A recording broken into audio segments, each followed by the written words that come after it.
Amen. My name is Charles Osezua, and my wife, Gloria. We've been married for about 45 years, and we have spent the last 30 years working with couples as counselors and therapists. In the next few minutes, we'll talk to you about conflict management in marriage and share with you some of our experiences and the experiences from others. It has been an incredible journey because marriage involves two imperfect persons called to do a perfect job. And naturally, there will be mistakes due to individual preferences, which from time to time will deviate from the objective purpose of marriage, which is love. Marriage is a practical school that offers us a unique opportunity to learn those life lessons of love that help us to build a bright and cheerful home, as taught by St. Josemaria. I guess this is a perfect season to talk about love. As we all know, or at least as taught by St. Thomas Aquinas, love is the sacrifice.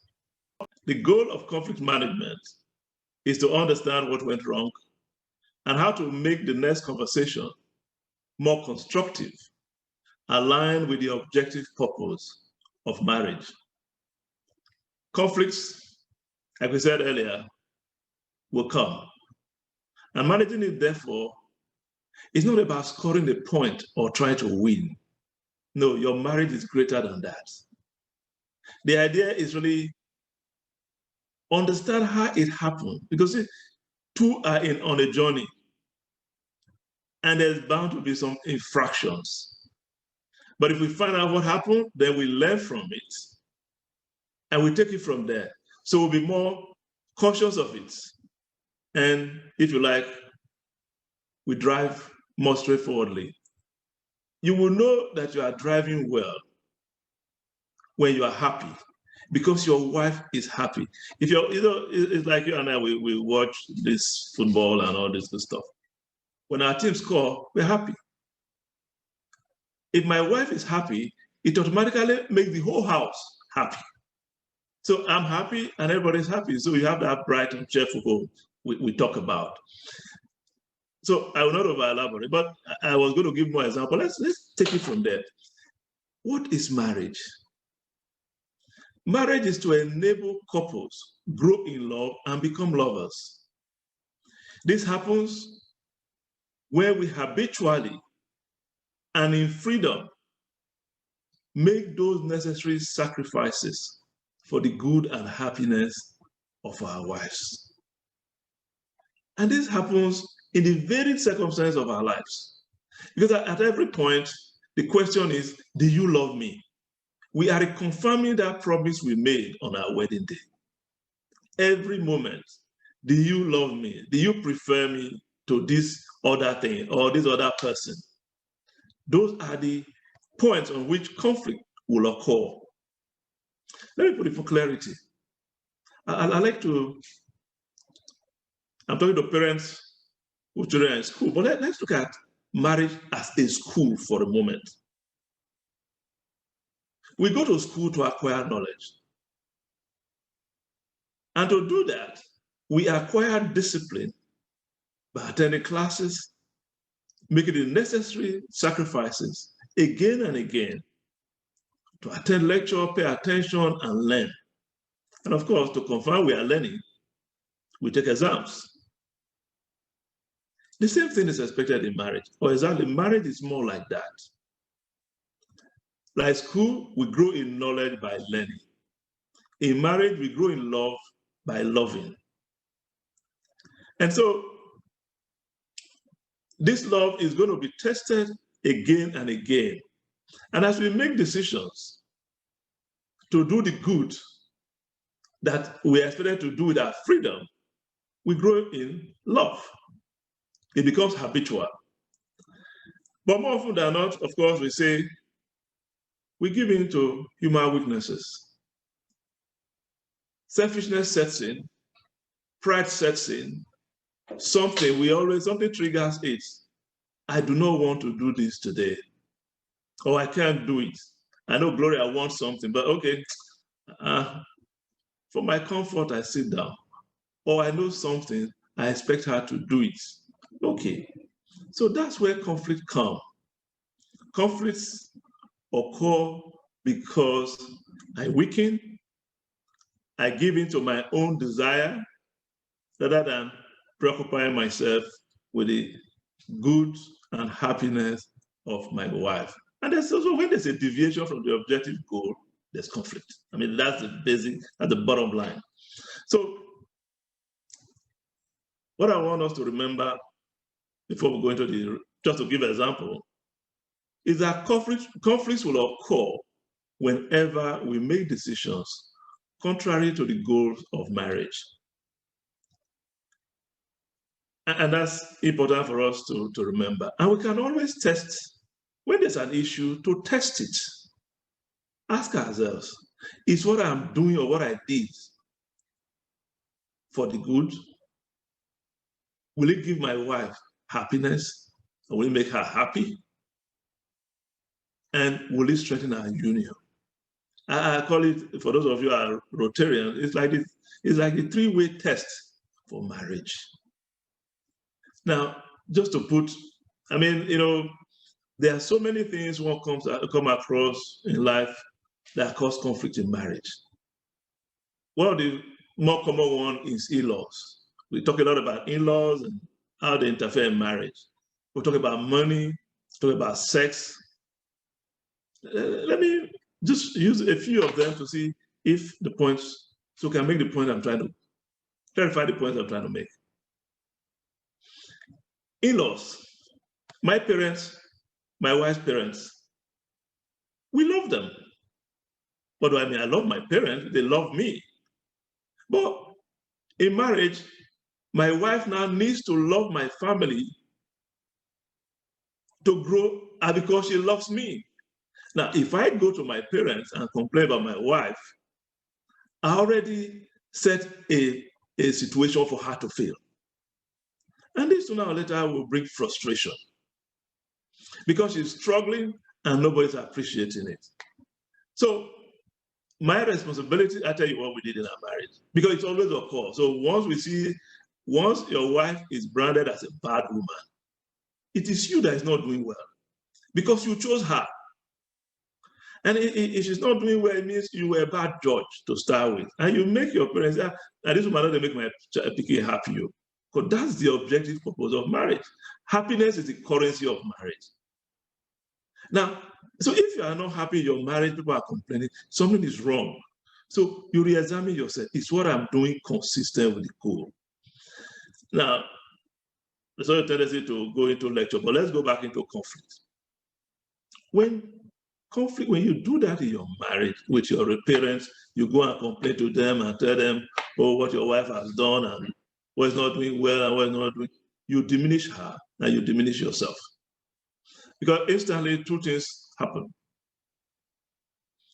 The wife is insecure, is afraid, and they suddenly think they don't like her. And because she's afraid, she starts to protect herself.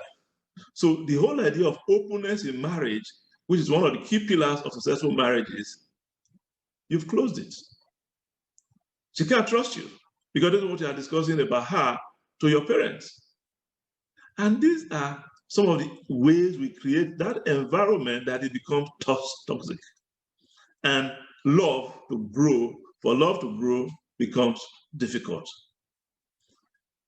What we did in our marriage earlier on, we realized that, oh, look, my parents love me. My wife's parents love her. The person that needs to be loved or accepted is us. I mean, she needs to be accepted in my family, vice versa. So what we did, we made each other the ambassador. Let me explain. We said, look, Glo, if there's anything that we need to do for my parents, you will handle it. So all the things I used to do, she handles them. And the same thing, I was handling the one for her family. Similarly, if there's anything that's going to be controversial that will create problem, if you challenge something, Just keep quiet. Let me deal with it. I'll give you an example. As youth corpers, we had a Volkswagen and we used to go home at the weekend every month or so. And on a particular day, after Mass, we've gone back, we had lunch, and we're going to visit. My mother jumps into the front car, the front seat of a car. It's a Volks. My wife is coming out, and from the window, she sees my mother at the front seat, and she went back. I was in the car, but I got the cue. I had to calm down and go walk to my mother's side. And I said, Mama, you are the car owner. But my mother was used to sitting in the front seat with me when I drive. Similarly, my wife is used to sitting with me when I drive. But it's me and my wife. My wife takes precedence over my mother when it comes to me. My mother is a queen in my father's house. She cannot also be a queen in my house. So we had to make that judgment. But when my mother took it fantastic, it was good. She understood and she moved. They call it Sokiso. We leave the seat, she sat down. And shortly after, my wife came to peep again and she walked straight to the car. And she didn't say anything. Otherwise, there will be crisis. That is, you have to manage it and set the rules. So your wife has to be a good person to your parents.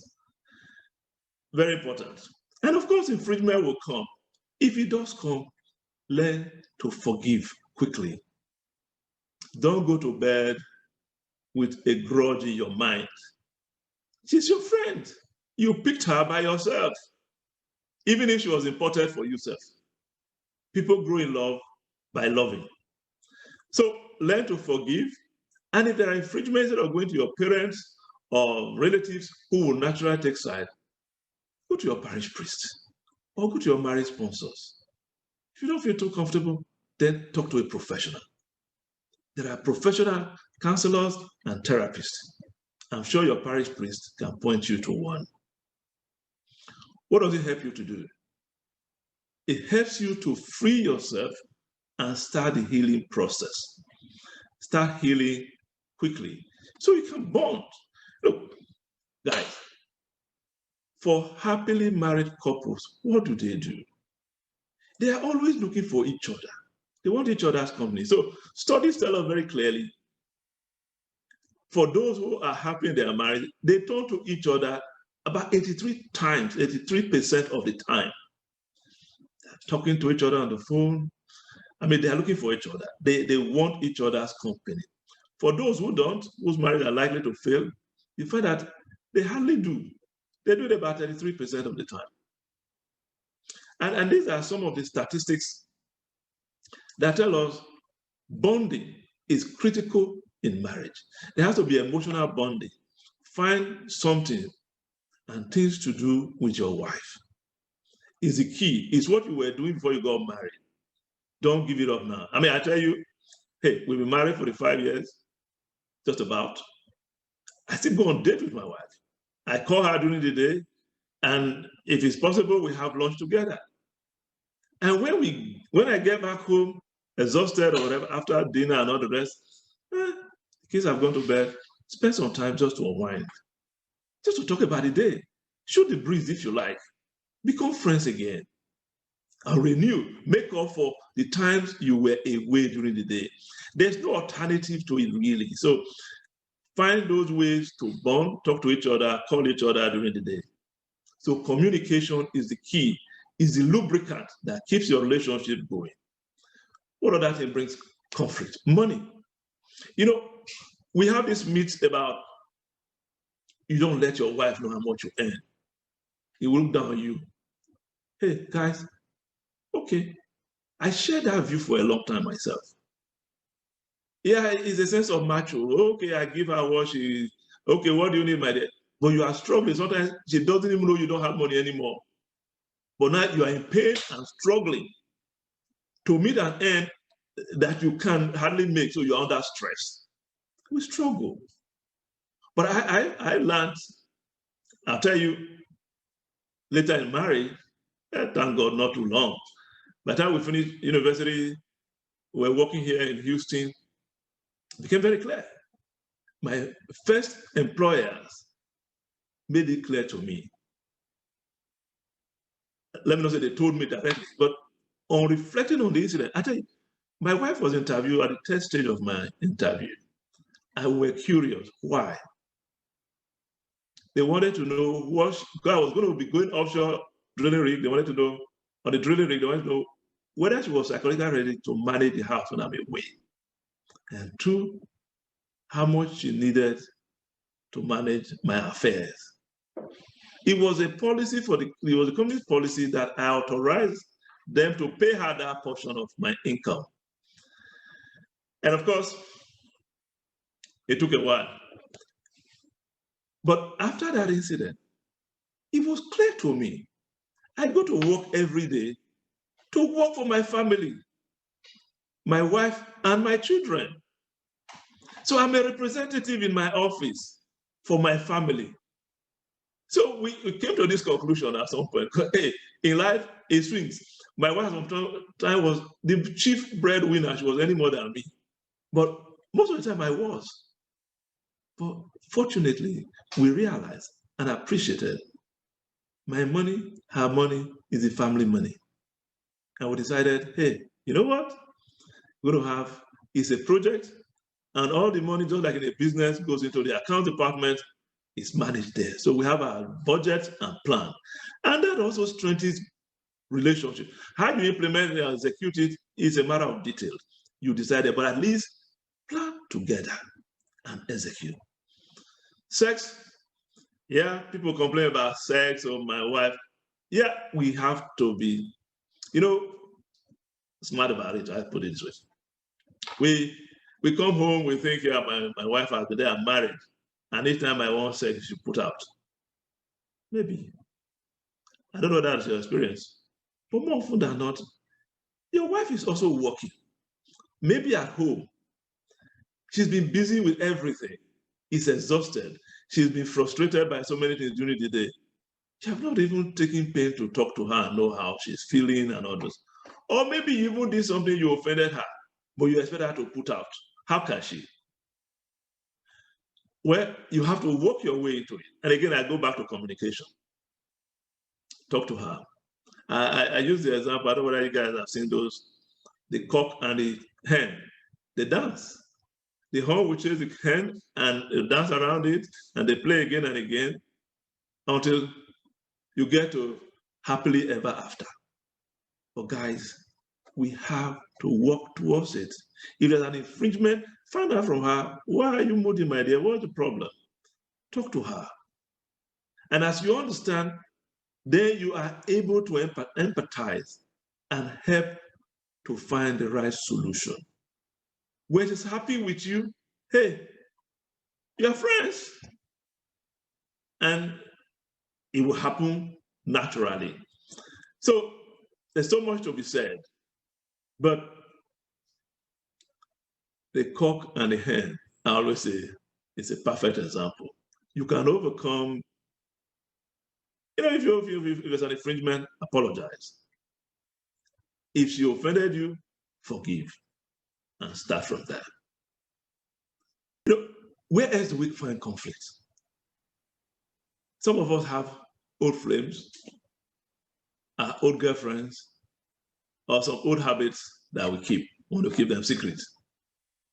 But guys, I don't know about you. I tell you, when I just got married, my old girlfriend would chase me. And I had to tell my wife, I said, guy, you know this girl, she was my girlfriend before we got married. She knew that, of course. She had to help me fight it. Because now I'm struggling to be the husband I'm supposed to be. But it's even worse when we go back home. Guys, girls chase you frontally. I don't know. I still think it happens. And back during you called one woman coming to me and said, I want to have a child like you. I said, yeah. But you know my wife. He said, I know she has gone home. That's why I came to you. I said, God have mercy on me. I look for an escape to run, but they say, man, it's rough afternoon. So I said, but I don't also want to create. The point is, we either go looking for one woman or one woman is looking for us. Maybe many more women. For guys, we have to be bold. Run. Or indeed, level up with your wife. It's a joint project. And tell your wife, my wife, Gloria, knows very well. She knows all my girlfriends. And she is her business to help me manage them because she knows, this my husband is total. I don't know. I'm not strong. Come and help me fight this fight. Don't be strong. Don't be bold. I don't know the men who are strong about women. Who I know I am not. So first principle, I level with my wife. I don't want to offend you, my dear. I need you to help me here. And it has worked for me.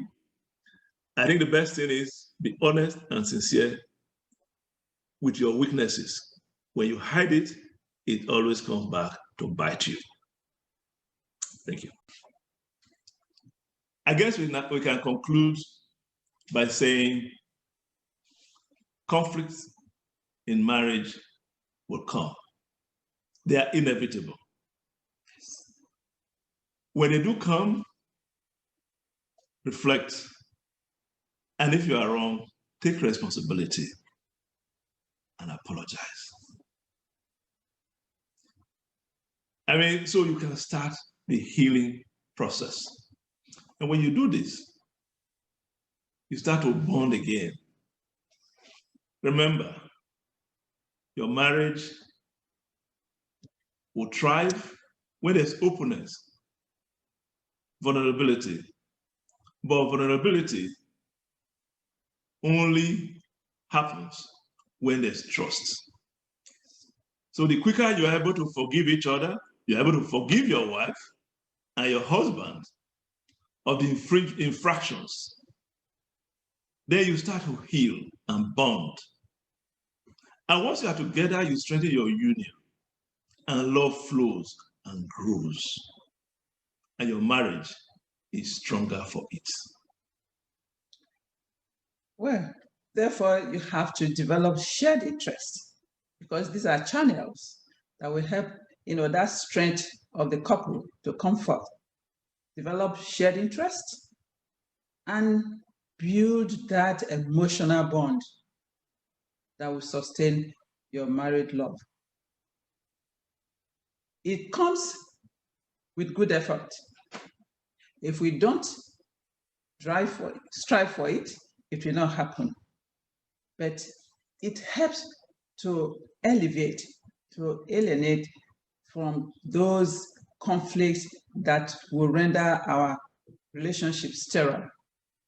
So let us develop those shared interests, knowing our spouse's world, emotional world, filling their emotional tanks. That we keep them running, loving, and at the end of the day, we have that bright and cheerful home that we have worked hard to get. Thank you, and I wish you good luck as you manage and find and sustain happiness in your marriage.